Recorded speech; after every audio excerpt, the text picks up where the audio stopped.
Okay, good evening, ladies and gentlemen. Good evening, senior colleagues and colleagues. Professor Masimbelo? Yes, Mr. Chairman. Okay, Yeah. let's start, please. I think it's already 8 o'clock. Okay. Good evening, teachers, senior colleagues, and colleagues. You are welcome to another series of National Postgraduate Medical College of Nigeria webinar that brings together the trainers and the trainee to rub minds together on how to improve the quality of training of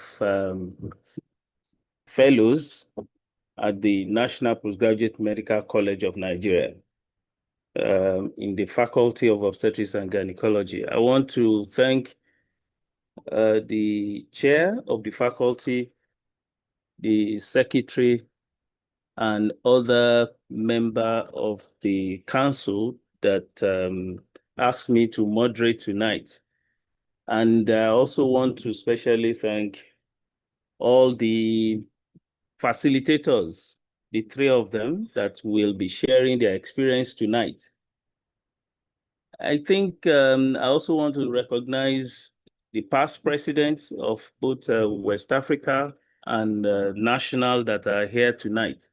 So we should sit back, relax, and listen attentively. I would like to put a housekeeping announcement that we should please put off all our cameras to allow the bandwidth to circulate effectively because of the challenges of the internet. So without further ado, we will be having 3 presentations tonight. And the first topic will be choosing a topic for dissertation. Professor Adeshino Olad, an experienced examiner from University College Hospital Ibadan, will be taking that, after which we will listen to Professor Jonah Musa, who will be speaking to us on study design acceptable by the college and working with the supervisors. And we'll end the session with a talk by Professor George Eleje, who is share his experience on the structure of the proposal and relevant appendices. So I will now invite Professor Adeshina Oladokun to start. Over to you, sir. Good evening, Mr. Moderator, my teachers, colleagues, and fellow specialists. I'm talking about the residents who have also joined us. Just like the moderator said, this evening we are going to start this particular session with the topic, choosing the topic for dissertation. So, I want to be sure that we are seeing my slides. Yes. Thank you. So, choosing the topic for dissertation is like laying the foundation of a house or getting a business proposal that you want to develop. And if the foundation is solid, you know that that building is going to stand the test of time. So choosing the topic is one of the most critical early decisions in research. Just like the foundation, it gives you the baseline for the structure. The topic also defines the focus, the design, methodology, literature search, and academic contribution of the study. So just reading the title or the topic of your proposal or the dissertation will give you idea of the entire work. So it's like the summary of the synopsis. A well-formulated topic increases the likelihood of producing meaningful work the foundation is solid, the building will stand. What about a poor choice? Because you may not get a headway, the pathway is a bit hazy, and so frustration sets in. There's a delay in delivering the outcome. And of course, the outcome is not likely to be good. So, what is a dissertation topic? This is a focused area or research problem that the researcher has investigated or intends to investigate, but has a bit of a knowledge about what he is going to look into, critically analyze, and write about as part of either a postgraduate degree program requirement, or more importantly, as a requirement for the fellowship of our college. It is not just a title. It reflects the problem that has been identified, the gap in the knowledge that has been identified in a particular area. It also defines the people that is going, the population that is going to be researched, and what exactly are we looking for. So just that phrase, that statement of the topic will also show us the kind of methodology, whether it's a randomized control trial, whether it's an observational study, whether it's a cross-sectional survey, and the importance. People should be able to draw inferences. Okay, this is what is going to address at the end of the day. This is most likely, maybe we're going to change our practice at the end of the day with this kind of study. So the topic should be able to reflect all these 5 items. A good topic influences interest and motivation. If it's something that is actually addressing a particular concern that you are worried about, you want to see the end of it. You want to know what ways by which you can intervene, either to prevent such from occurring again or to improve the outcome of whatever intervention or the particular topic you are looking at, you are trying to survey or study. So you are more likely to complete the work if you are well motivated. It allows deeper academic analysis of the problem at hand. It also helps when you have a supervisor that is actually maybe in that area or doing a bigger study in that particular area. It makes it easy to interact and communicate well with your supervisor. And then usually we'll say, okay, what has this study brought out? Or what additional point that's added to the body of knowledge we know in this area? And for career progression, by the time you finish with this particular topic, studying this topic, you probably will have more research questions to look into. So it influences deeper understanding of the subject, well specialized, and also improve the employment eligibility of the researcher. What are the characteristics of a good dissertation topic? Just like we say, specific objectives should be SMART compliant, simple, measurable, achievable, realizable, and time-bound. The same thing with a good dissertation topic. Should be feasible. It's something you can complete within a particular time frame. Because, like I said earlier on, if there's a delay, you get frustrated, and then motivation becomes a bit on the low side. It should be interesting. It should be something that will motivate the researcher to complete in time. And it should also raise the curiosity of the researcher to the extent that you really want to see, where is this thing going to end? Where is it leading to? And more importantly, it should contribute to the knowledge, the body of the knowledge in the particular area that is being studied. So it should be relevant. It should be clear and specific. Narrow enough for depth so that you don't become jack of all trades, master of none. And then you're able to address the particular focus research question that is on display. We do not want a situation where we're repeating the same thing that has been done in the same area, in the same region, in the same vicinity, as if, okay, if it happens, if they've done this thing in Ibadan, can we do the same thing in the same exact thing in Bauchi? No. If you look at what was done in Ibadan, maybe by the time you finish reading the whole article, you see in the discussion that there are some areas that have not been covered or that have opened up, which you now say, okay, in your area, you want to look into this particular area. So you are not particularly repeating the same thing that has been done, but you are looking at some of the questions, research questions that have been thrown up from previous studies.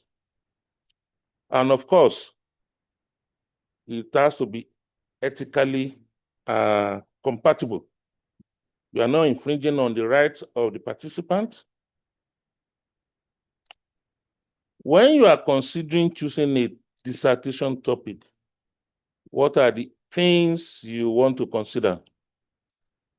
Like I mentioned earlier on, research interest and passion, which will actually help in motivating you to do the study. The level of existing knowledge in that particular area. If you have everything, well, if you really do a very wide literature search, you find out that most of the things you are thinking about have been looked into, but maybe with some restriction. So in this particular area, you want to elaborate on the existing knowledge. And of course, you also need to consider the available literature, works that have been done in that particular area. The supervisor's expertise is very important. Somebody is going to talk about the role of the supervisor after this presentation, so I won't dwell much on that. Accessibility to the data you want to collect. There's no point carrying out or looking at a particular topic that is going to be extremely difficult collecting the information either from the patient or from the community. And of course, you have to consider the time frame during which the study will be carried out. Nowadays, I'm not sure there's any study that anybody can conduct without having ethical approval because of certain considerations, protection of the rights of the subject that are being used, and even the data that is going to be collected, that is going to be protected in terms of privacy and confidentiality. So, what are the step-by-step stages that you need to go through when you want to choose a dissertation topic? Even when you come up with the idea, you brainstorm on that particular topic or ideas. And you may have to write maybe 2 or 3 things you are thinking of and look at which one is you are favorably disposed to. And of course, it's very important to go to the next level of looking at the literature. When residents come around and say, okay, they are thinking of this particular topic, the first thing I ask is, have you searched the literature? What did you find? And so if you have 2 or 3 topics you are considering, by the time you go through the literature, you'll be able to narrow down or scale down the topics from 3 to 2 or even to 1 at that stage. And then you can now proceed to do a wider search. By the time you go through the literature, by the time you read some of the published work, it will be easier for you to formulate a research problem. What exactly are you looking for? What gaps have you found in the previous works that have been done in this area that you now want to address? Now, even if this topic is a bit fanciful, is it feasible to be carried out within the time frame, within the budget that is available. Because these days, apart from looking at ethical consideration, the time frame, you also need to consider the financial implication of all these fanciful topics that you've come up with. And then seek feedback. When you talk to people to get advice on how to go about it, even if you've been doing studies, joining other teams in your department to carry out some study, when it comes to carrying out your own, the people who you have discussed with will be in a better frame because they are not constrained with any bias to give you a kind of feedback that will help in properly defining the topic or even rearranging the wordings of the topic to reflect what you're actually looking for. So at the end of the day, you come up with a professional title. Somebody is trying to write on this. I don't know who's doing that. So, the common mistakes people make when choosing a dissertation topic. At times, the topic might be too broad. It's like you are searching for so many things. And then the next thing, so how are you going to prioritize? Or no available data. You've done all the search. You say there are no available data. It's because you have not really searched enough. At times, people choose topics to impress. When you do that, you are going to run into trouble at the end of the day because you are not going to address the particular research question. And if you are not, you have not aligned with the expertise of your supervisor, then it might be a bit challenging to have a very good supervision from the supervisor. But if the supervisor is an expert in that particular area, it makes it easy to avoid some pitfalls and some mistakes during the supervision period. And if you say, of course, you are not advised to look for topics with outside the areas of your expertise to a large extent. Because the same thing, if you are looking for a supervisor for your topic, you look for the supervisor within that area. So it will not be difficult to carry out that study. Now, another mistake is selecting unfamiliar methodology, where it also, at times, when during the examination, when you ask the candidates, why did you choose this particular study design? Is what you are advised to do. But do you understand it yourself? This particular study, is it a survey or an intervention study or a randomized trial? If you select a methodology that you are not familiar with, just because you want to impress. I know one of my teachers on this with us now. If you choose a particular, you say you've carried out a logistic regression, he's going to ask you first, do you actually understand what logistic regression means? You are not just saying it, throwing big names just to impress anybody.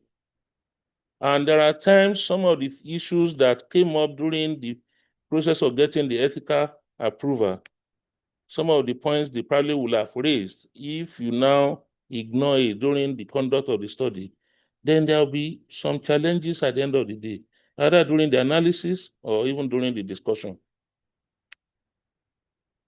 Lack of literature these days, if you search enough, you will find. So,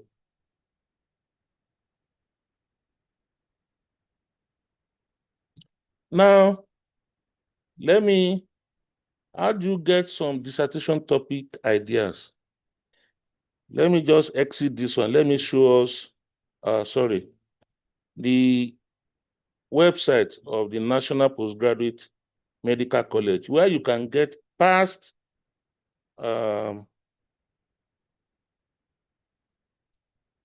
sorry, where you can get some of the topics that have been done before. Okay, so where is it now? I think it's this one.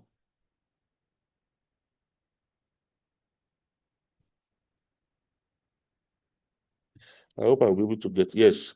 Okay, so if you go to the website of the National Postgraduate Medical College, you go and click on dissertation, you see dissertation by faculties, and you come to Ops and Gynae, and then you are going to see the list of the past topics titles that have been done, that have been documented, or recorded, or stored in the archives from 1997, at least as at this evening. What has been, sorry, I'm scrolling fast. What has been recorded on this page is up to 2020, I think 2023. Yes, November 2023. So you can see different topics that have been addressed. And that could also help you. When you look at this topic, you now go and cite the literature. And then it helps you to say, okay, what are the research questions that have been thrown up at the end of each of these studies? And that will help you a lot to now coin or fashion or bring about your own topic. Okay, so this is there on the National Postgraduate Medical College. And so it makes it easy to say, okay, you have areas whereby you can that will lead us into, sorry, I'm trying to share the, maybe it didn't come on. Okay. So apart from the pages of the National College Obstetric Faculty of Obstetrics, where you can have a number of these topics that you can look at. When you attend conferences, you have book of abstract or the conference proceedings at the end of the conference. So that also gives you the opportunity to look at some of the things that have been done in the area that you want to look at. And of course, each department, each training center usually organize departmental seminars, probably on a weekly basis or on a monthly basis, where topics of interest can also come up. So by the time you come up with a professional title or professional topic, you ask yourself, is what you have come out with, is it original? Is it achievable? Am I really motivated, or am I interested in this particular topic, or will it interest me to go ahead with this study? Is it valuable academically? Is it something I can use even for career progression? Will I be able to get this data? Now, even though the topic is interesting, is the scope realistic? And can I complete it on time? Now, if you're able to answer most of these questions, or if the answer to most of these questions are yes, then you know that you have a very good topic. Now, just to let you know the importance of this topic that you have to choose at all the postgraduate examinations, you will now have structured scoring of the proposal and or the dissertation itself, the work after it's been done, to the extent that even the title is scored, is assessed. Either the way you phrase it, the number of words it contains, or the number of characters it contains, they have scores. For example, the MD exam at Postgraduate National College level, you have the title scores, and the score looked at the accuracy, the appropriateness. Sorry, something is covered.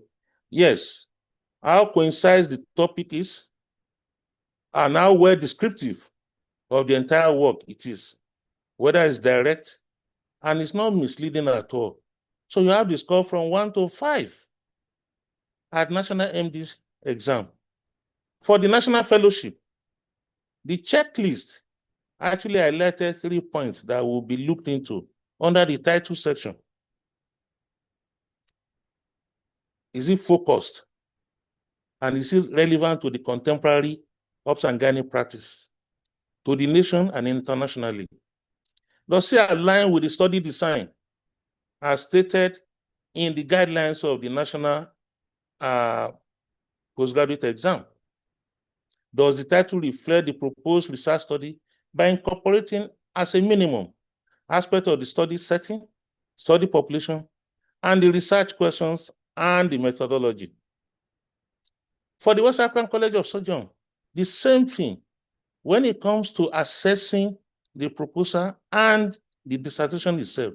There's a scoring system for the title and all the other segments: title, introduction, methodology, objectives.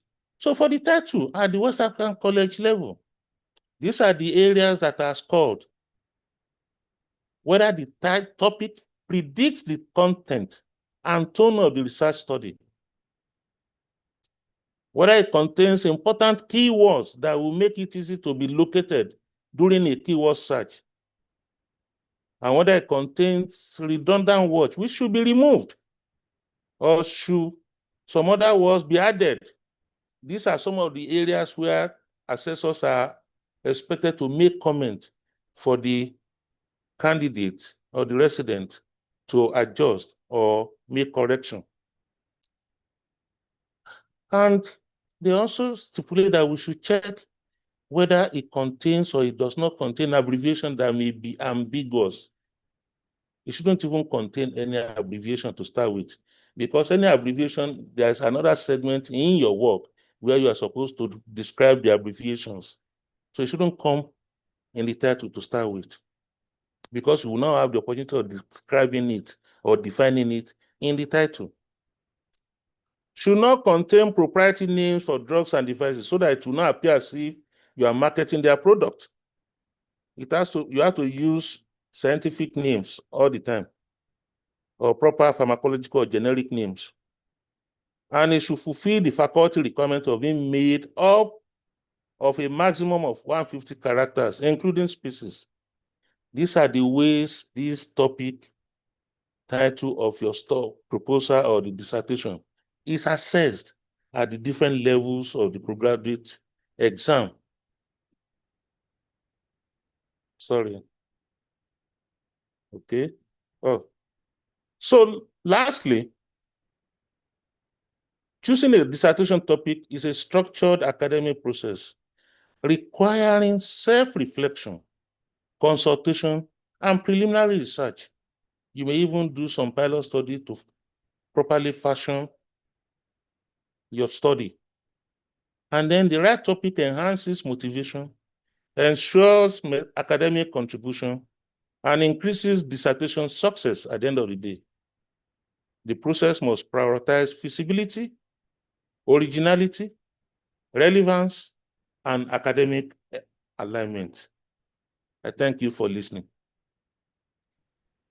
Thank you so much, sir, for that presentation. I believe we've all gained from this presentation. I guess I think to save time, we will be taking comments and questions after the 3 presentations, so that we could discuss together. Just to summarize that, Professor Ladokun emphasized the importance of choosing the topic. And one of the big things he mentioned is that you have to be motivated, your topic has to be original, and then, of course, you have to choose wisely. The supervisor, person should be an expertise, and you should be ready to go. So, and then, of course, he also provided snippets of how the top title could be assessed to show whether your work is original or not.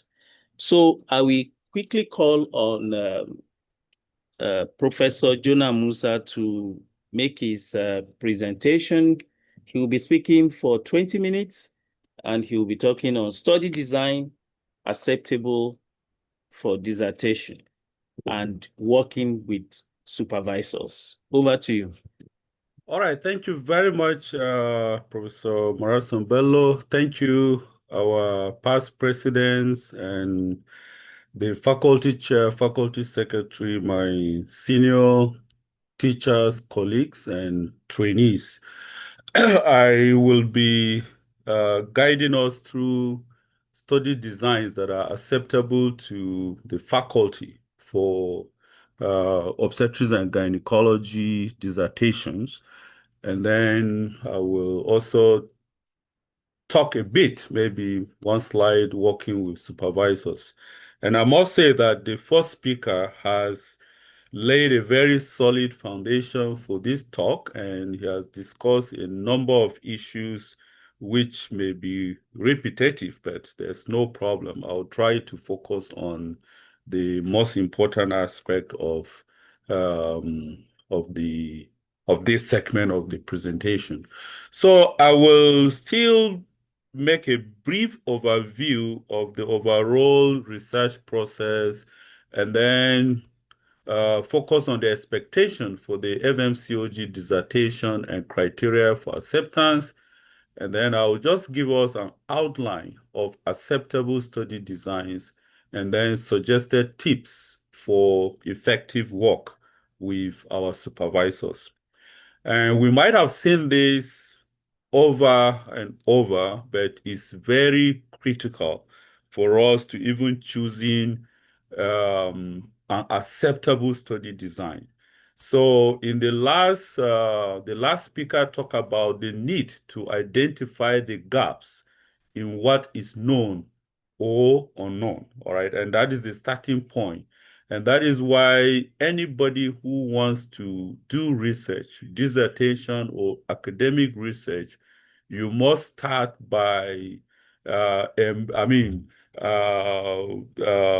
doing a thorough literature review.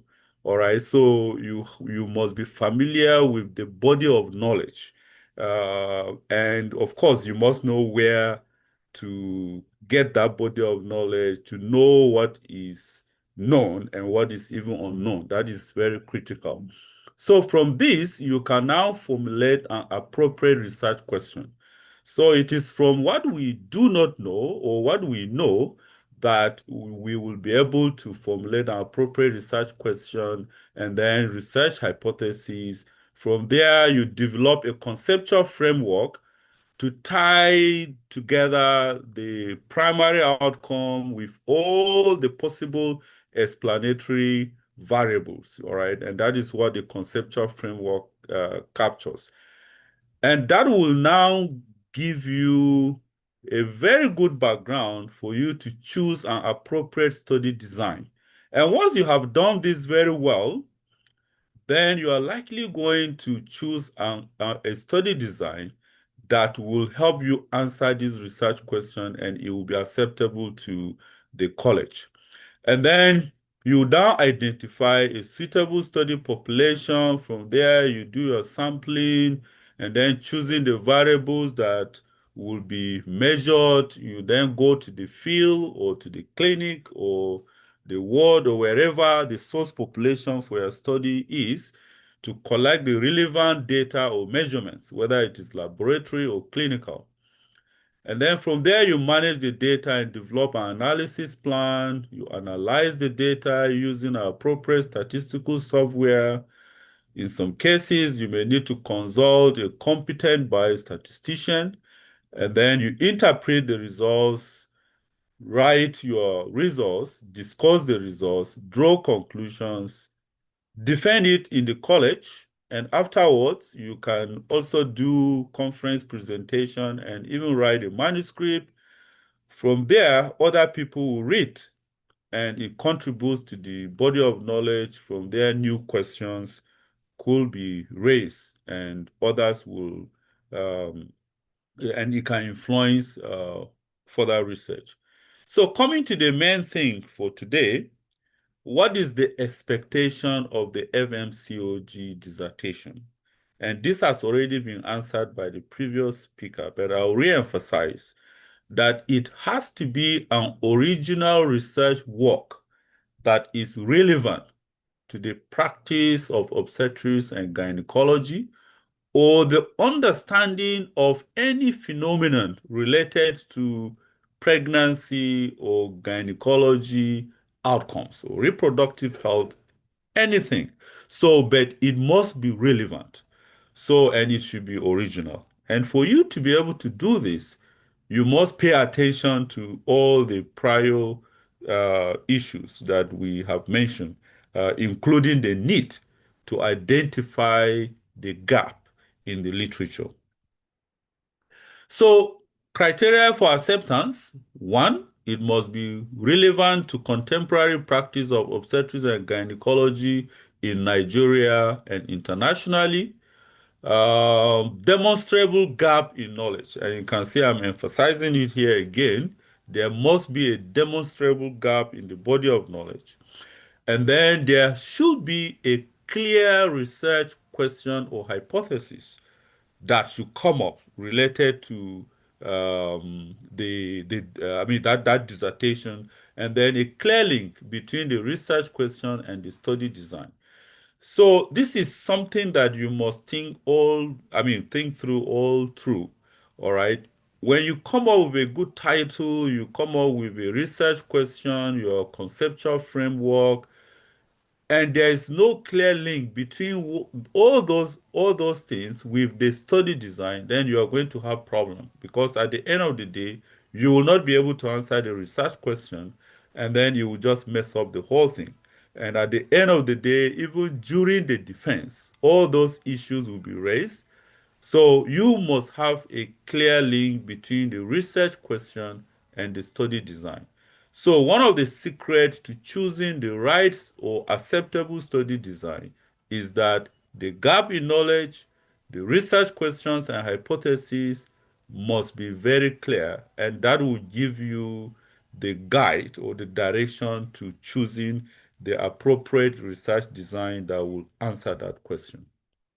So what are the major types of biomedical research study designs? And again, given the time for this webinar, I cannot try, I won't attempt to go into details explaining all this. I'm sure you might have done, you should anyway, have learned most of this. But we have experimental studies or interventional studies where exposure is manipulated and the subjects are usually randomly assigned. All right, so that's experimental studies. But most of us tend to do observational studies, or etiologic, or it could even be interventional studies. But in this, exposure is not manipulated.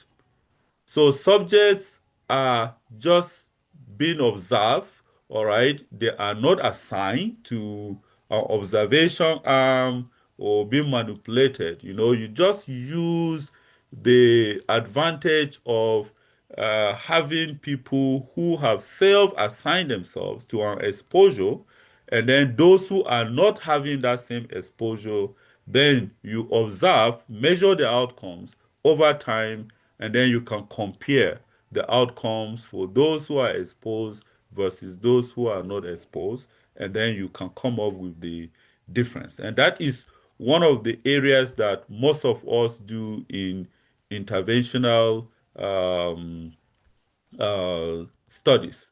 And then, sorry, please, excuse me, yeah. So in both types, outcomes are compared between two or more exposure groups, as I mentioned. So whether it is the experimental studies or observational studies, at the end of the day, there should be a comparison group. So if you do a study and there's no comparison group, that is not research. What makes a research meaningful is that at the end of your study, you have at least two groups that you are comparing. So there's what we call counterfactual paradigms, and it's difficult to come up with an ideal counterfactual, because if you want to come up with an ideal counterfactual, then you have to be the the expose and then the comparison at the same time, and usually it's not possible. So, but if you are doing any observational studies or experimental studies, the minimum is that you should have a comparison group, and it is when you compare the outcomes between those two groups that you'll be able to make inferences about the effect of the exposure or the intervention in the outcome that you are studying. So keep that in mind whenever you're thinking about choosing a study design for a particular research question. So what are the types acceptable to the college? And I must say that when the current president of the college, Professor Peter, was the chairman of the faculty, I played a significant role in writing the competency-based curriculum and some of the guidance that we are using today. And I must tell you that that document is already overdue for review. So even though we probably may not have reflected it in the document you have, I have decided to put in some of this information for you to make use of them as the faculty continue to update the document. So the study designs that are acceptable or should be acceptable to the faculty for the FMCOG dissertations include observational studies, and this could be a cross-sectional study, all right? And cross-sectional studies, most of the time we call that prevalence studies, but you can also do a cross-sectional survey on an issue that is relevant to the practice of obstetrics and gynecology. All right. Some people can come up with a hypothesis, or they want to understand the uh, the opinions of people, or their agreement with a particular practice, in obstetrics and gynecology, and you can have a target group of obstetricians and gynecologists across Nigeria, and you can design a cross-sectional digital survey. And when you administer that and you analyze it properly, that should also be acceptable. So cross-sectional study design, a case control study design is acceptable. A cohort or a longitudinal design where you start with a sample population that do not have a particular outcome of interest, and then you follow them over time to see those who will develop the outcome and those who will not, and then you now compare to find out what characteristics make those to develop the outcome compared to those who did not.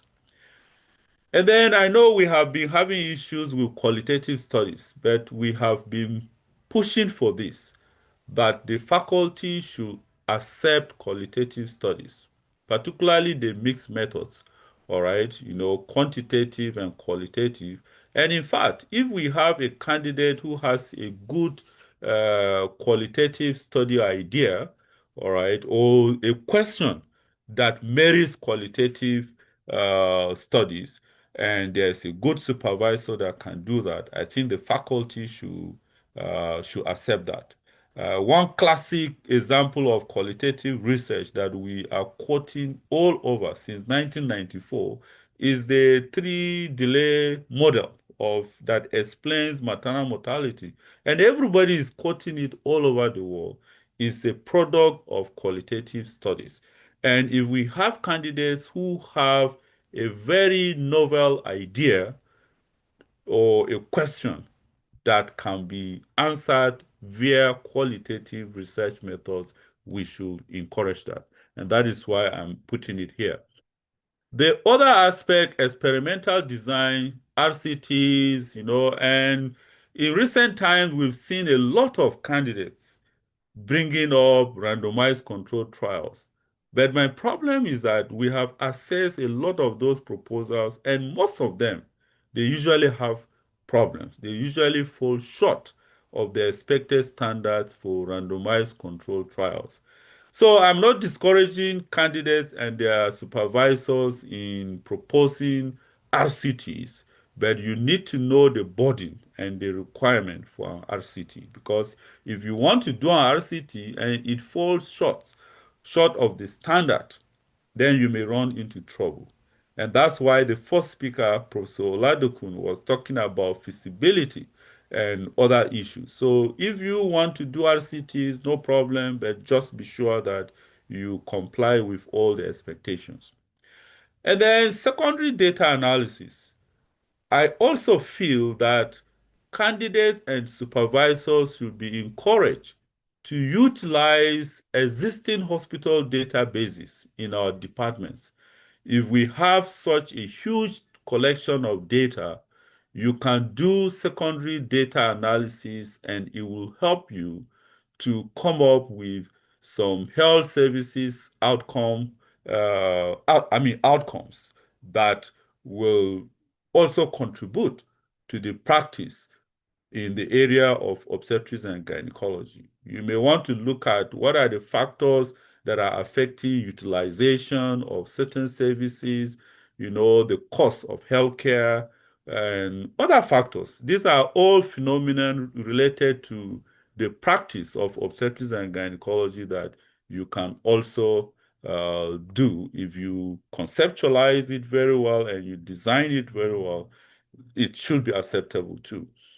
And then the last one, which we are also talking, and I believe the faculty have in principle accepted that it should be acceptable, is well conceptualized scoping or systematic reviews with or without meta-analysis. So if a candidate has an idea and he has somebody that will support him or her to conceptualize and answer a scoping research question or a systematic review research questions, whether it is accompanied by meta-analysis or not, in fact, is very, very powerful.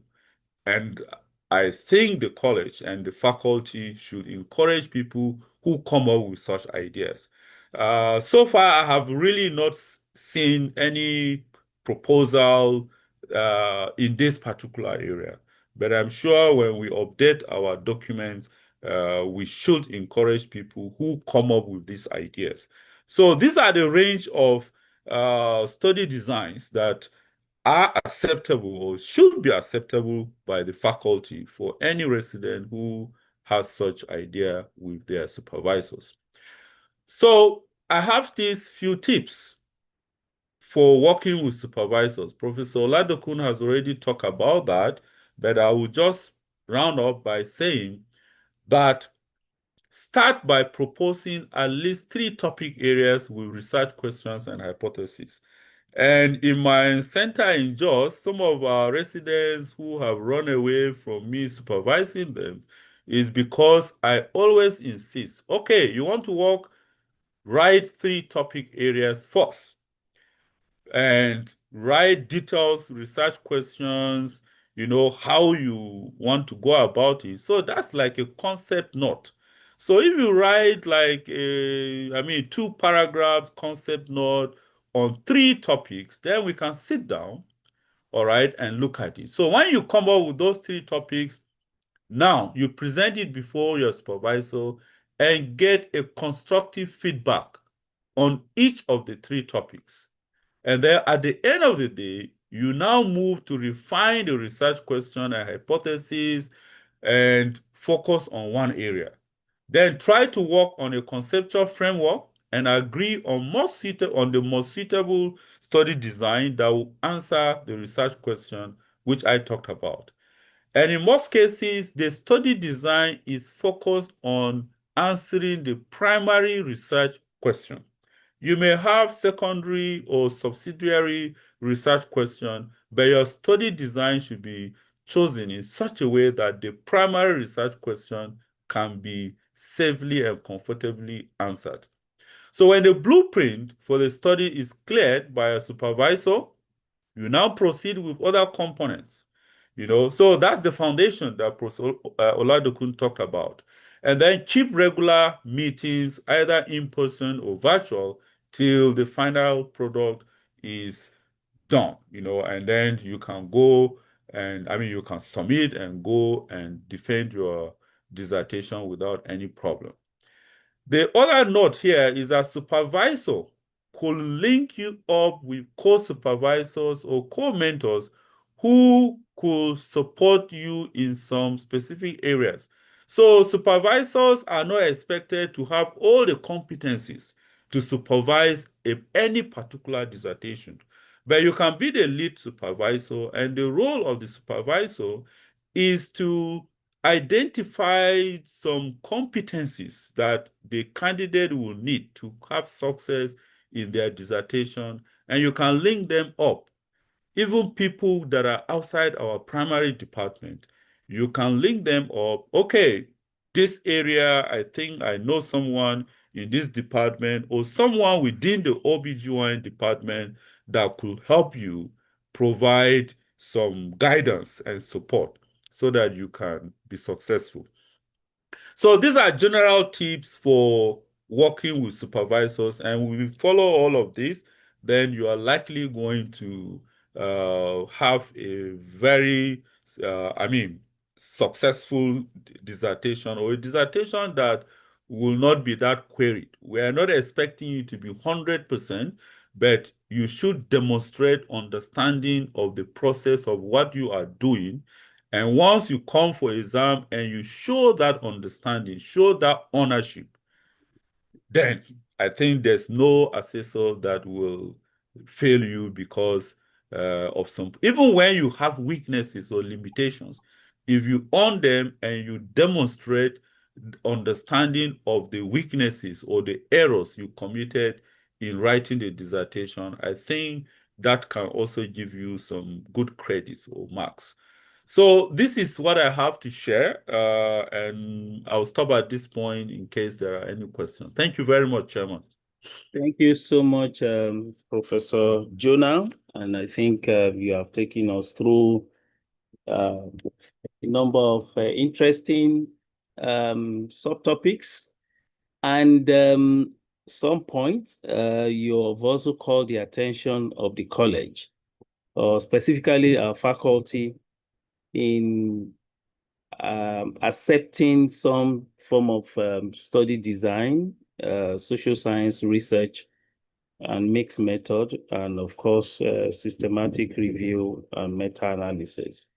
But above all, you began by taking us through the research process, the expectation of the college, the criteria, overview of major study designs that are acceptable, and then tips of working with the supervisor. And that the supervisor and the mentee should not be shy to seek help from others in order to have a robust study design. Thank you so much. So I will call on Professor George Eleje to talk about the structure of the proposal.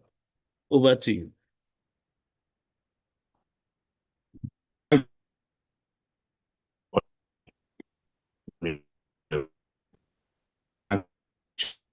I think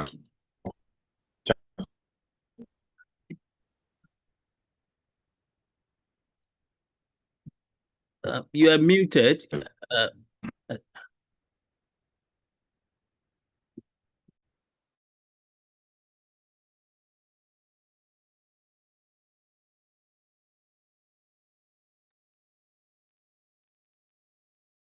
Do we have Professor George Eleje at the meeting?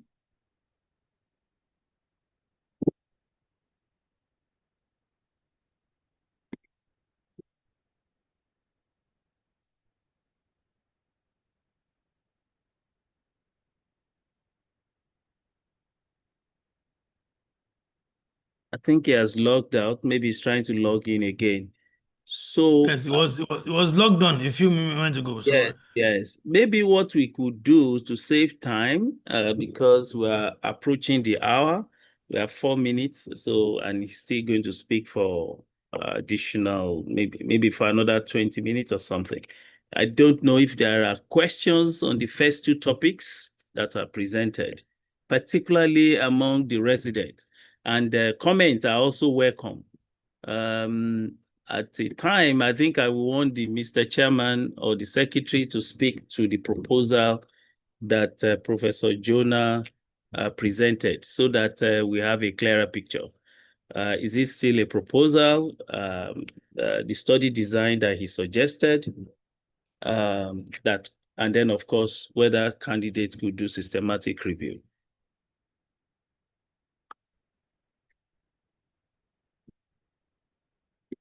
So any questions, comments? Okay, Professor Migbodu, sir. Well done, sir. You can unmute, sir.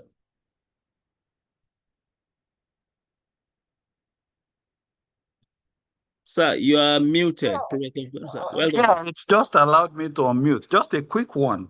I like Professor Musa's presentation, but I would like reassurance that this as the outline he gave about the research designs that are accepted for dissertations in the college, that these have actually been approved, because I think it's long overdue. We really need to expand the scope of designs that are acceptable.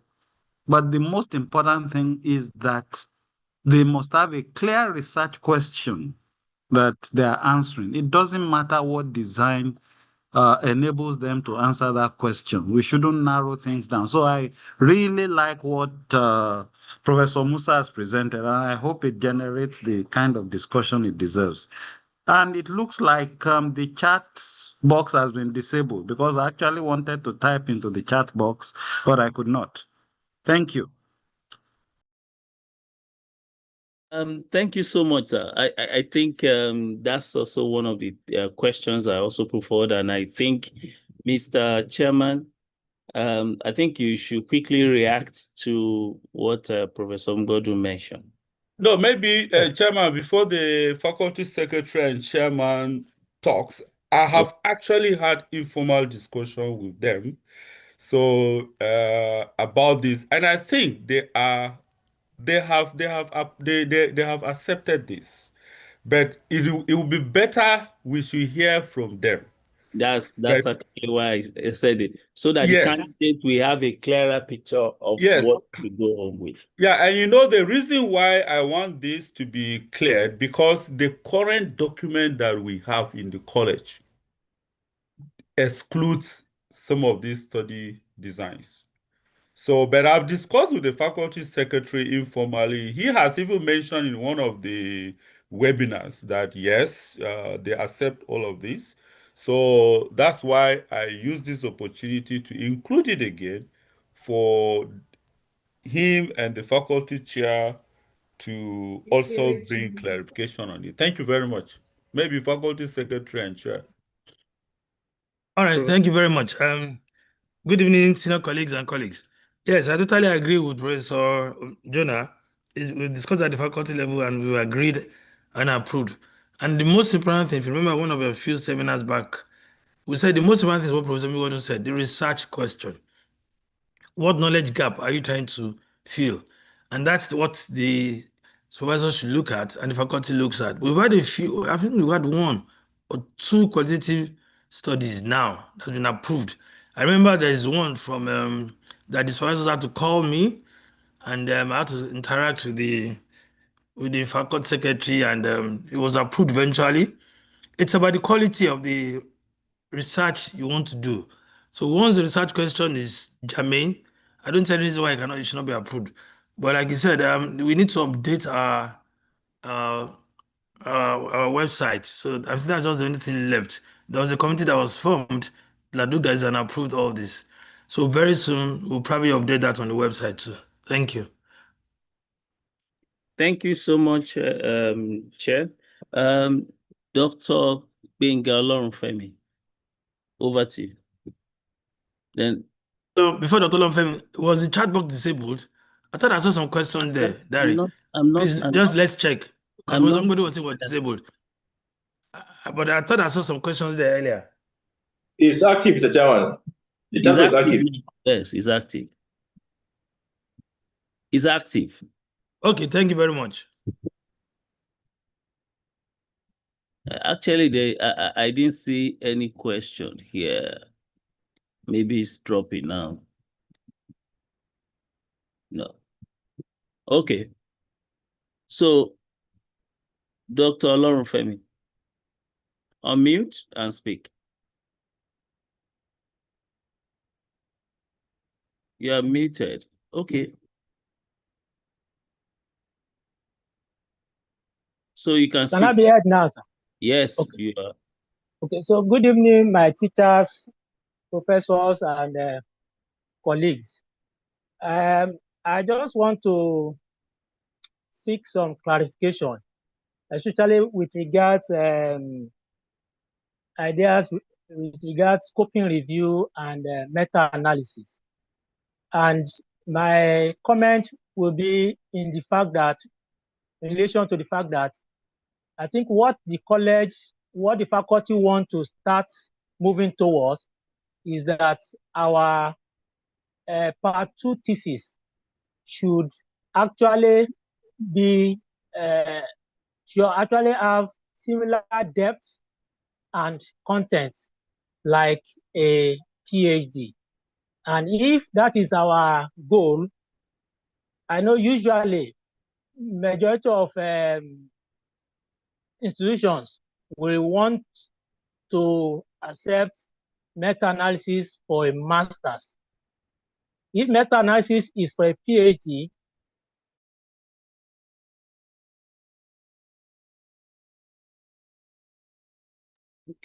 okay. I think I can guess where his argument is going to. I think we can step it down and then allow one of the objectives. I'm just putting up this so that when we want to consider to be in that same realm as a PhD, I will suggest that. So, Dr. Olorunfemi, I think I get you. What you are trying to say is that masters are allowed for it to be a full-fledged thesis. Thank you. Thank you. So what Dr. Olorunfemi is trying to say, because of glitch, I think he's having glitch. Is that masters allowed in some institutions, they allow them to do systematic review and meta-analysis, and in some PhD institutions abroad, your first specific objective is actually a systematic review where you do a comprehensive review of literature, and that if we want to put fellowship at that level, will it be enough? Well, I think that will be a debate that I think we should put to the end of Professor Elijah's presentation, because that may take some time. So, Professor Jonah, you should prepare for that response. And then if there are other people that wants to make comment. So, Prof, I think your slide is on before. You can share your slide. Yes. I think you can start. You are muted. Okay. Good evening. So let me go ahead with the presentation. Can you see my screen? Yes. Okay. Sorry, it was a network challenge. Sorry. Structure of fellowship proposal and relevant appendices. I have to put fellowship there because in the National College presently, we have an MD proposal, which have a different structure with that of this our fellowship part 2 proposal. So that I have to put it fellowship so that it will not confuse us with MD. Although they are similar, but there's some difference. So what we're discussing this night is on fellowship part 2 proposal. I have no conflict of interest. These are my learning objective. One is that we'll talk about in the structure of the proposal. One come about proposal, we'll talk about title page, talk about the body of the proposal. I'll take them one after the other. Let's start from title page. In the title page, just like the front part of it, you'll see the proposal title project. You have to have the proposed title. That's the first thing you normally see. Then you have to have the candidate's name. Usually it's surname first. We should distinguish it from that of West Africa, where surname is last. In national, it is surname first. Then you have to state your faculty. State that it's Faculty of Obstetrics and Gynecology. This is what you expect to see in the first page. You also state your training institution. If it is Obafemi Awolowo University, state. You also state your supervisors. And then the date you pass your part 1 should be stated. And then proposal exam date. That will be the last thing you put when you expect to. If you're going to write the exam, let's say May 2028, you state so. These are things we put in the title page. We should take note of this for candidates and also for us to train our candidates, inform them. Now, after that title page, the next is the signature page. We have the head of department page. Head of department have to sign, have a page certifying. Then there's also a page for supervisors. There's also a signature page for residency training coordinator. You have to sign. Then there's a page also for the candidate to sign. So we have those signature pages. And this is very important because some of the residents, they will go and write proposal and submit to the national without passing through the department. But here they will be caught. And not only passing through the department, they must present the proposal to the department. In that case, the head of the department will certify it that it has been presented. The same thing, residency training coordinator will now certify that it has been presented and corrections done. In that case, the person can now submit to the college. This is what is required in the signature pages of the proposal. Then the next is the summary. National call it summary, not abstract. But the other name is abstract. Here you have to put a summary containing about 300 to 500 words. It's also structured into background of the research. After the background, you have the aim, then objectives, then research methods, then planned handling of results, and then strength and limitation of the study. So it is important that the information provided is specific and clear. I'm not going to go through details of this, how to write a summary, what are the contents, because this is beyond, I think it should be another seminar on this. But today I'm just handling the structure, how it should look like. I want you to tell us how to write a summary. And again, one thing we should also know that even though we say 300 to 500 words, we should know that this 500 words is the final. You should not exceed 500 even at the dissertation stage. Meaning that at the proposal stage, one should be very careful not to make it 500, because if you make it 500 already, and then it might be more than 500 at the end of the day. So one can limit it to 300, so that the remaining 200 can be for result and conclusion. Then after that, the next is introduction. In the national proposal, one should write the background and the head problem and the justification. Usually, normally in some places, you have the background and the statement of the problem, justification for the study. So we can write in such a way that all those information are under introduction. Then at the end, we put the research question and hypothesis. Usually the maximum for this introduction should not be more than 800 words. Although college might deem fit to review this, because this is, but if it's not, we'll maintain this 800 words. That's what is in the guideline, 800 words. It should not be more than 800 words, this introduction part. Then the next is aim and objectives. This is another part, structure. So after introduction, the next is aim and objectives. The candidate should be able to state the overall aim of the study, and it should be in line with the title. Then it should also, after the overall aim, they should state the specific measurable objectives. The number is 1, 2, 3, 4, 5, depending on number they have. I'll use the word SMART and non-principal here.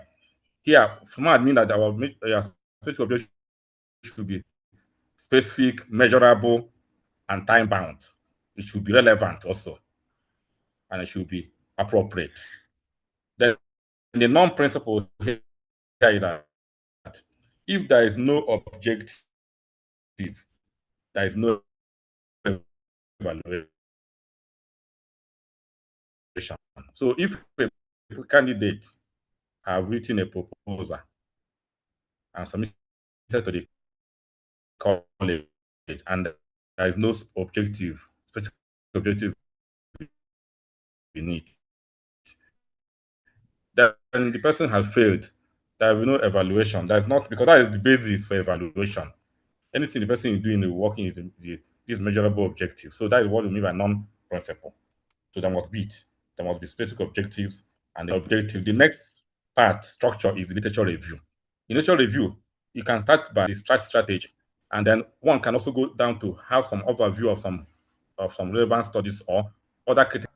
The person should there should be a standard subheading, summary and critical appraisal or analysis of sources.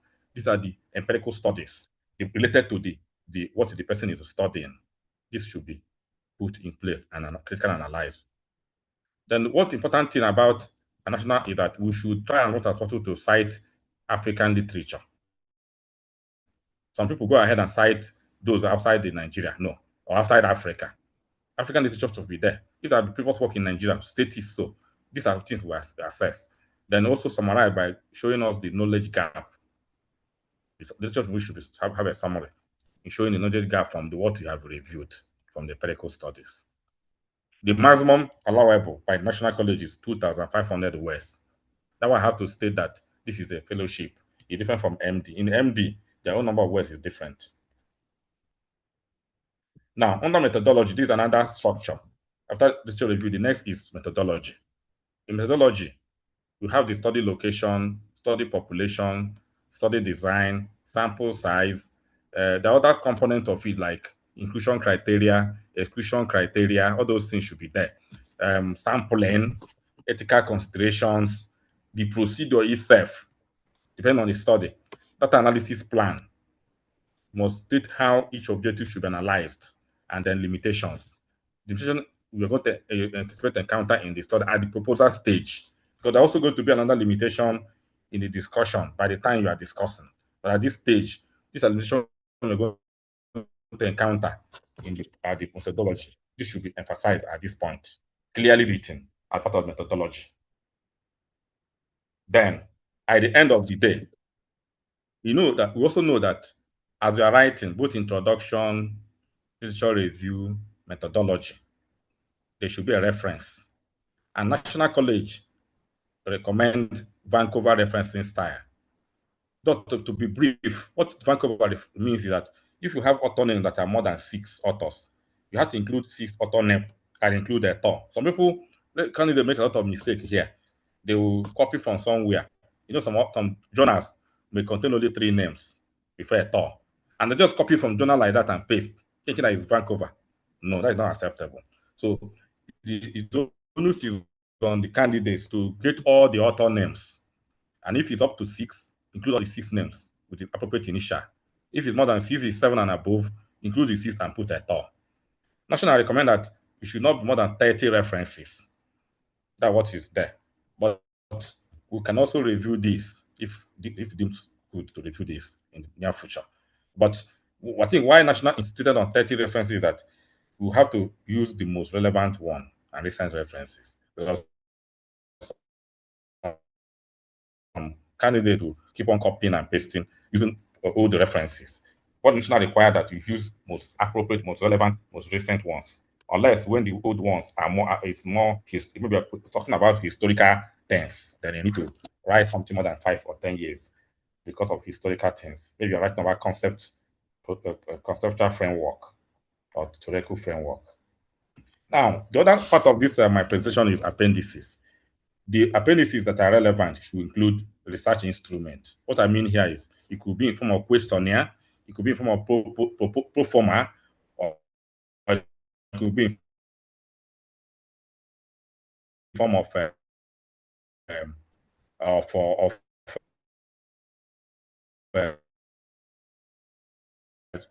checklist,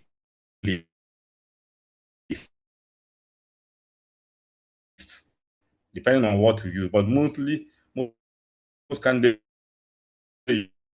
use is pro forma or questionnaire. Then the next is ethical approval. To submit, for us to submit an article proposal to the college, you have to get ethical approval. It's necessary. You have to attach it. It's compulsory. Then consent form. Informed consent form. You are doing a systematic review, which Dr. Jonah Musa talked about, or supposed to be review. In this case, there will be no consent form. But if you are doing a research that involves direct contact with the human subject, that attaches at appendix. Then we should also have budget. Budget is also necessary. National College will require that the candidate should also attach budget and justify it, break it down. It should be in detail how we arrive at it, so that we know that actually that person is going to do the work. And then work Gantt chart attached as appendix. Then assuming that the person is working on clinical trial as one of his or her proposal topic.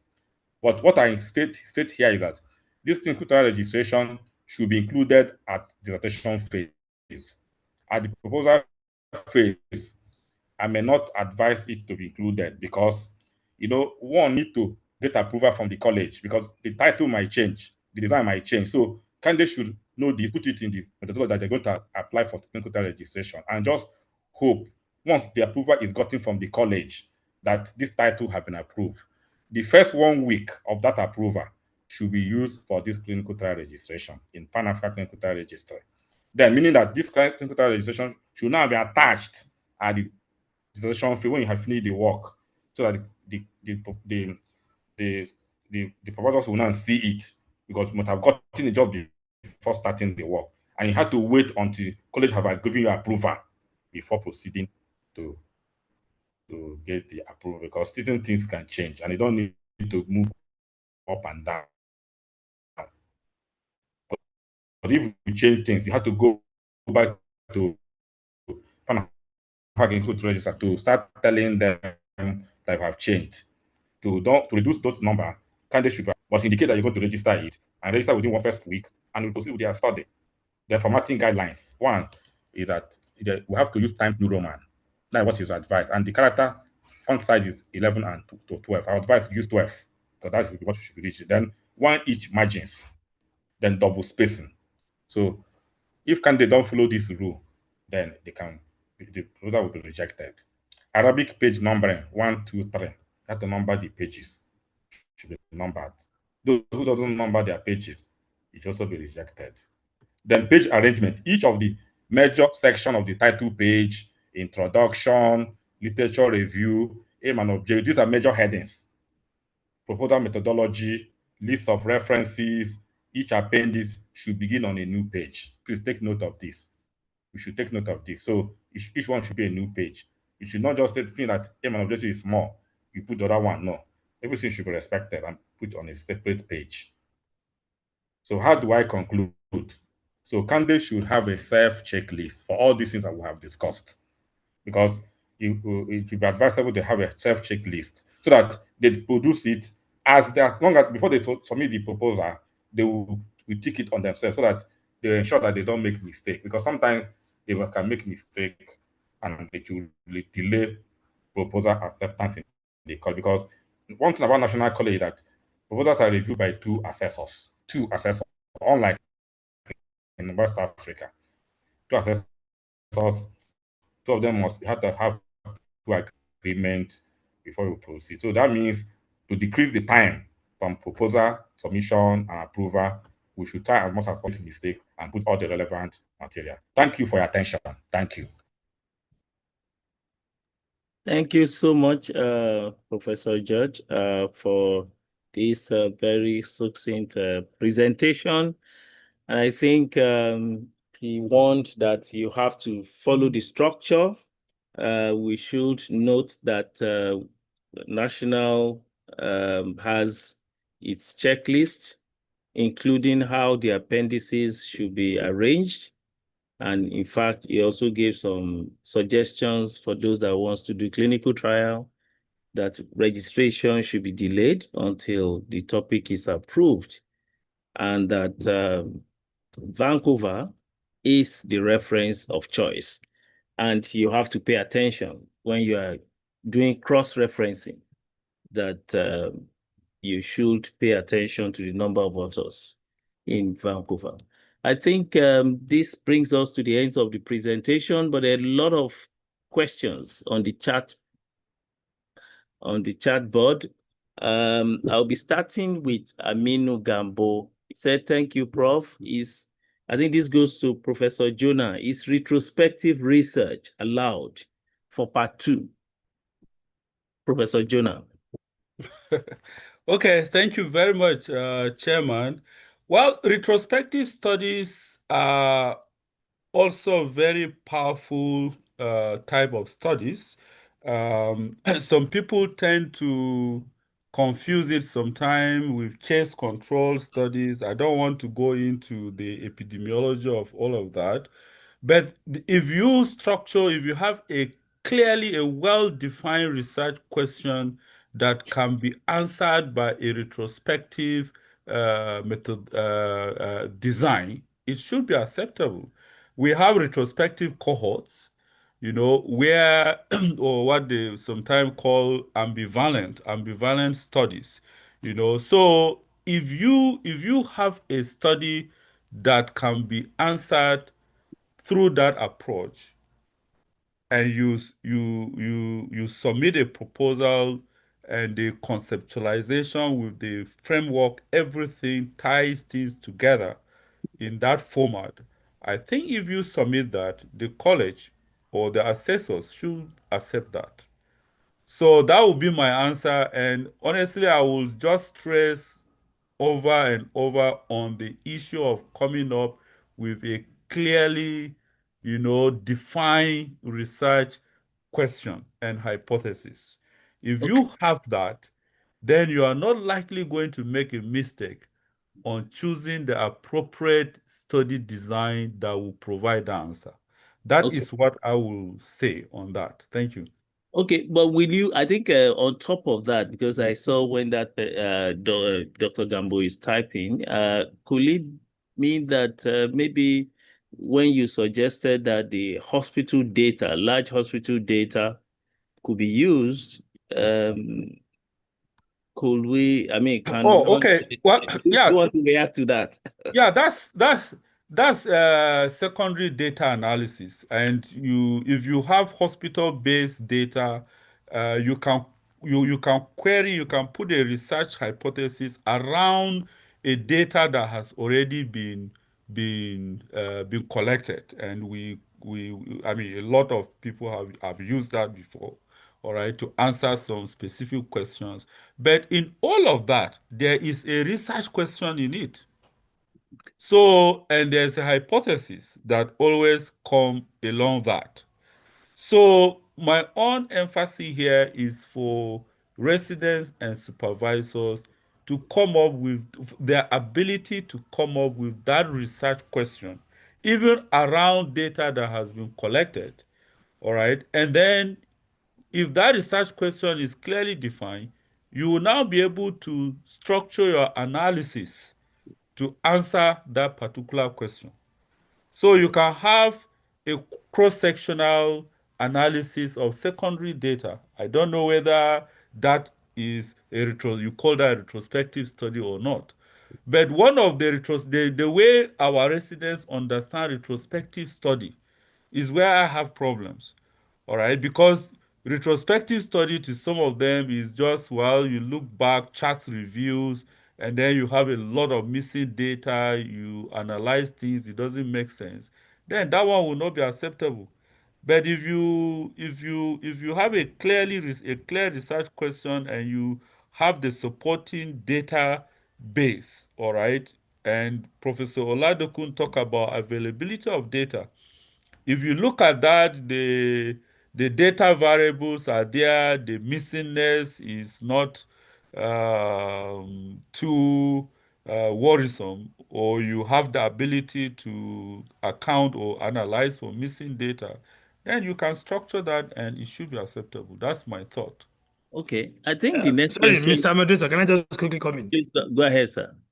Thank you very much, Professor Jonah. I mean, what he said is a bit. I think the question is very straightforward.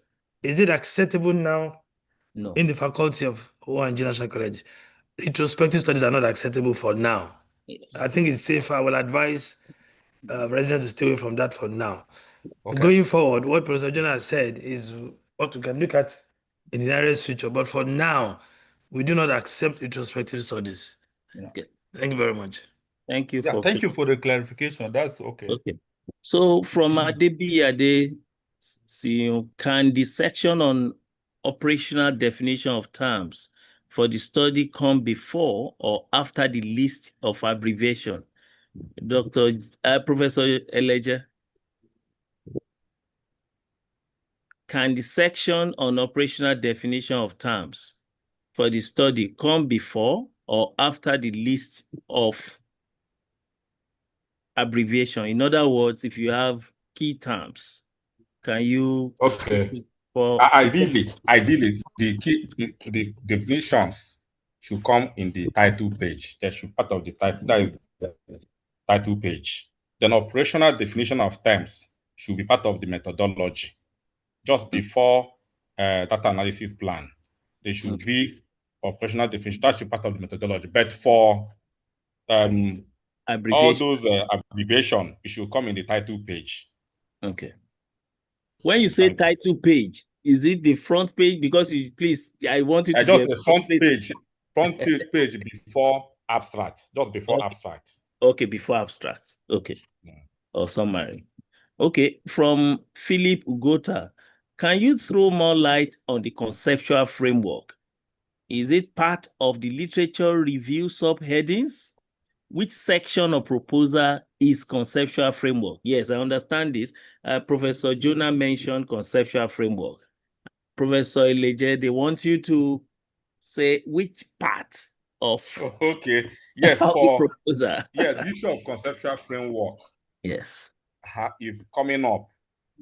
It have not been fully introduced in the national proposal, but I know if people put it, there's a word count limit. That's the challenge. You know what I'm saying? That in the MD, for MD proposal, yes, one can put it, but for fellowship, because we have word count limit, is not presently there as one of the compulsory requirements. What is compulsory is the search strategy and summary and critical appraisal of sources. These two headings are what is compulsory for National Proposal Part 2.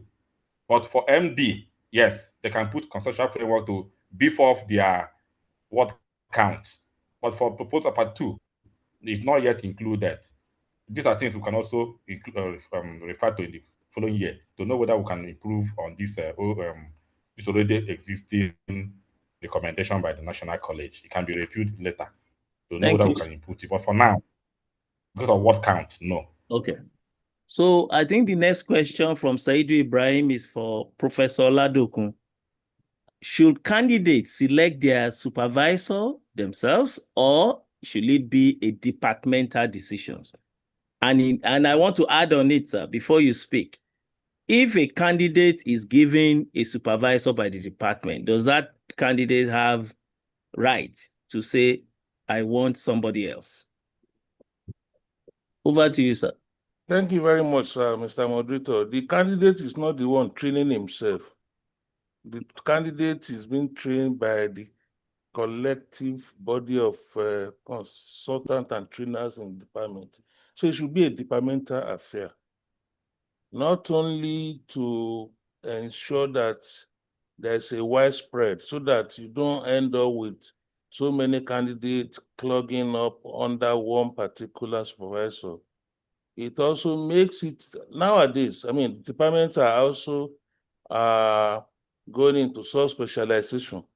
So it's easier for the department to allocate. In terms of getting extra, of course, there has to be a discussion between the candidate or between the trainee and the department. And I know that in a number of departments, they even have committee or departmental committee on postgraduate or departmental committee on residency training that usually handle such things. So for smooth administration and proper supervision and oversight function by the department, I think it should be a departmental affair. Thank you so much. And I mean, just to further stress what Professor Ladukun said, if the candidate is now having challenge with the supervisor, you can speak with your chief resident or the head of department. The residency training committee or the postgraduate committee, that will be part of their oversight function. Yes. Okay. Thank you so much. So I think the next question for Professor Jonah, is it possible to frame an hypothesis from a cross-sectional study? Yes, of course. Every research has a hypothesis. Cross-sectional studies, yes. If you are doing any cross-sectional study, in fact, before you choose the cross-sectional design, you have a research question and research hypothesis. And Mr. Chairman, it may be impossible for us to go into the science of formulating research hypotheses here, but the answer is that yes, a cross-sectional design has a hypothesis. Okay, thank you so much. I think you have answered it. It's possible to have hypothesis. This is a very long question from Oguntola Jonathan. He's saying that there are instances where your study population is, you give an example of about 100, and maybe either for industrial action or lack of eligible participants, and the timeline is exceeded, will it be right, scientifically right, to round up an original sample size to 80? And can this be accepted? Or you must necessarily reach the study sample size that you have been approved of during the proposal stage? Professor Jonah. Okay, I don't know whether I'm the appropriate person to answer that question. If you have calculated a sample size, yes, you calculated a sample size so that it will give you the needed power for you not to wrongly reject the null hypothesis, all right, or for you to be able to detect the effect if that effect truly exists in the study. All right, so if you have calculated a sample size and you're based on your power analysis and you need 100 samples for you to be able to make a meaningful inference and to avoid type 1 and type 2 errors, then you should strive at getting to 100. If you round it up to 80, all right, then you should discuss why or the constraints in getting to the accrued or determined sample size, all right, and discuss all the limitations. If you discuss all those limitations in your analysis and discussions, then the assessor will, of course, reason along with you. A lot of things could happen. Even in real world, all right, a lot of things could go wrong. So once you demonstrate that understanding and maybe you did your analysis and you were not able to achieve any statistically significant difference, then if you display understanding of what that means, the implication of rounding up to 80, I'm sure the assessor will reason along with you and should accept it. Okay, but just to that would caution, be my response. yeah, but just to caution that this is not a license for people to now be reducing their sample size. So it will also it may not be safe for the candidates to just take that decision and supervisor alone. They may have to reach out to the college. That's right. Because it won't be their own decision to just say, oh, we could not achieve sample size, or because my test kit got finished and then I want to do the next exam. you know. So that will not be the reason. So I that agree will not with be. you. Yeah. So I think I Bulus, think, sorry, just let me make a comment. I think I Chairman, go totally ahead. agree with Professor Martin Bello. Candidate, resident, please, you must strive as much as possible to achieve your sample size. It is better to achieve that sample size than to underachieve it and go for it, because you will have a lot of experience. Like Professor Jonas said, if you can't achieve your sample size, you can't make a meaningful inference, and you must have genuine limitations limiting you from achieving that sample size, because that could affect your inferences. So it's important to not throw that line and try as much as possible to achieve your sample size. Thank you very much. Okay, thank you, sir. Bulus, your question has been answered. Difference between retrospective study and secondary data analysis. Thank you, Gambo. You said, can part 2 dissertation be used for sub-specialization at the same time? I think this is a chairman question. Can part 2 dissertation be used at the same time for sub-specialization? Please share. Yes, for those of you, let me just quickly answer Please that. go ahead. For those institutions who have full accreditation for sub-specialties, the policy of the college is once you pass your part 1, you become a senior registrar. You have minimum of 3 years in your senior residency. You have 3 years in senior residency. Your first year is in general gynae. You can rotate through any of the specialties, whilst your last 2 years should be spent in the subspecialty you have chosen to subspecialize. And once you start, your department should issue you an admission letter into that subspecialty, and your dissertation, your proposal and dissertation must be in that subspecialty. So I think that should answer your question. You can't be in oncology. You can't say you want to specialize in Yes. oncology now and be doing dissertation in urogynecology or reproductive medicine. I mean, that doesn't make sense. So whatever subspecialty you choose to spend your last 2 years, your research must be based on that subspecialty. And of course, that would also assume that your assessors are going to be specialists who will assess you in that subspecialty. I think that should clear that confusion. Thank you very Okay. much. Okay, thank you. I think this was a discussion that I stepped down before the third speaker spoke. That is the question or the suggestions raised by Dr. Olorunfemi.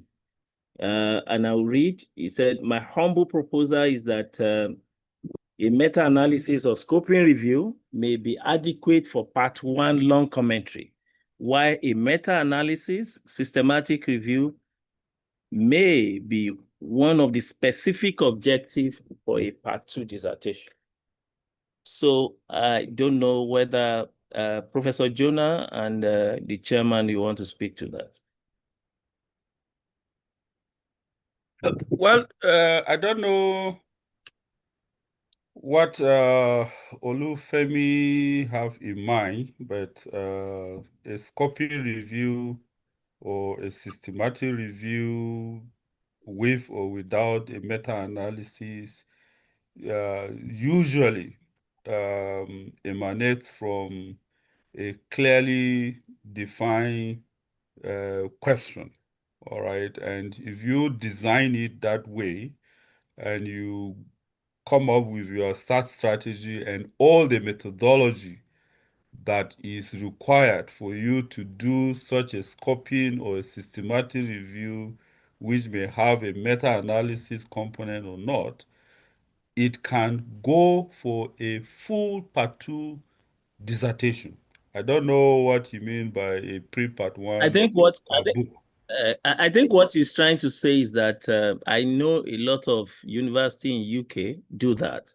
That when you are doing PhD, your first objective is actually systematic review with or without meta-analysis, and you will present that during your upgrading, which is conversion to from MPhil to PhD. So, so he's saying that if, I think he said that in his discussion, that in his intervention, that if we want to put fellowship at above PhD level, then we must do what is deeper for or at par with PhD. So that most universities will say systematic review or scoping review for masters, or first objective of a PhD dissertation. That's his argument. So, and he's just making that comment for the leadership to consider. I don't think maybe the chairman. Yes, let me just I say think something. Okay. Sorry, Mr. Moderator. Yes, I agree with what Dr. Olonfemi is saying, and I think it's not meant for this particular seminar. For the residents, don't let's confuse them. Let them stick to the basic principles of what we're doing now. When we do our TOT for trainers or the faculty, we can take that to the next level. But for now, let's stick to the lay down policies and guidelines of proposal and decision for the National College. Okay, Thank which you. is, I think, just to emphasize, which is to conduct original research article. Original research. Yes, For please. now, original We don't research. expect them to make any major breakthroughs. It's just For now. you must understand what is the party dissertation for. It's just to assess that this person can carry out basic necessary skills and tools to carry to research wherever he or she finds himself or herself, and understanding the basics. Yes. So we And must stick another to thing. that for now. Another thing, Mr. Chairman, and I think the residents should be wary of is, let's not begin to go into the comparison between a PhD and a fellowship dissertation. A fellowship dissertation is a professional fellowship. I have a PhD, and if I'm reviewing FMCOG or FWORK dissertation, I am acutely conscious of the fact that I have PhD, and I don't assess those proposal or dissertation in line with a PhD. So let's leave that comparison completely out of the way. It's a professional dissertation. Just follow it and go finish your fellowship. If you want to do PhD, fine. But when we begin to say, let's make our fellowship dissertation above or at par with PhD, let's just forget about doing that comparison. Okay. That would be my own admonition to the residents. And I totally agree with that point of view. For now, let's just leave it the way it is. Okay. So the MD is there. If you want to go deeper, that's why I encourage everybody to do the MD, which is equivalent to the PhD. I think but we see the fellowship is a professional degree. So it may not be as deep as the PhD that you want to go to. Okay, I think we have like 3 more questions. What are your views on research topics that utilizes validated tools, for example, determinants, predictors of postpartum depression among HIV patients using EPDS scale? I don't think there's anything wrong about this. It's for you to get your study design correctly. So, is it possible to have justification for a study before doing literature review? I don't understand this question. Is it possible to have is it in the arrangement or in the conduct? Because I don't understand what this question is trying to achieve. But in terms, maybe Professor Eleje, do you want to speak to it? In terms of arrangement, I think you can give a guide to that. Let me understand the question. Can you hear me? Yes. Actually, originally, what National recommend is that justification for the study should come after literature review. That is what is asking. So, in the subheading, no other thing. You end introduction with when it comes to, you only do justification for study after literature review.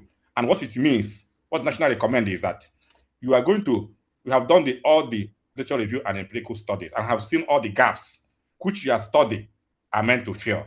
And therefore, that in justification of the study, you must highlight those things you have done in the literature review, which are gaps, to justify your own present study.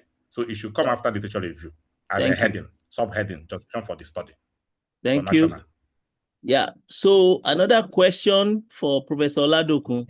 what are the features of an original research? Maybe because you said, oh, their research has to be original. Prof, you are muted.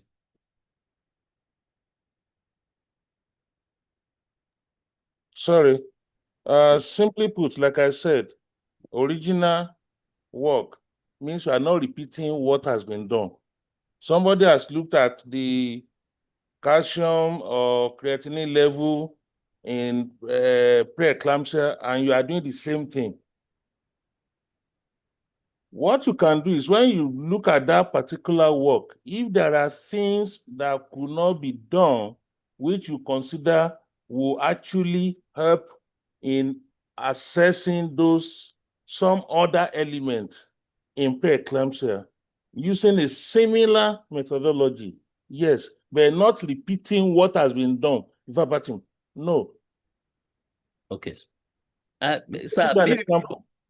Sir, I also want to ask you. Yeah, somebody sent a proposal, wanted to look at HIV prevalence in a particular area. He quoted everything that was in the DHS that had just been released at that time. So the question I asked was, okay, what exactly are you doing that is different from what you have quoted? I hope you get the point. Yes. Okay. I think on top of that, there is another question elsewhere that the person is asking, do we necessarily have to include type of study design in the title? Professor Not Oladipo. when you type your title, for example, you are looking at maybe it's an intervention study, for example, or you want to compare the effect of a particular agent. That's where you put something like randomized control trial as part of your title. That you've already put the study design, how you are going to go about it. You are not explaining further. Okay. Okay, so the answer is that it is possible to put Yes. the study. Yes. Professor Leje, do you want to add to it number of word counts for title? Is it yes. For what count? National per se do not have a specific word count for title. But if we look at our neighboring college, West Africa, they stated that it should not be more than 20 to 25 words. More than 20 to 25 words. So sometimes we borrow from National West African College their own regulation in terms of word count in the title, or 50 word character, not more than 50 characters. So we should I will say it should not be more than 25 words. Although chairman might have another view, but for me, it should not be more than 25 words.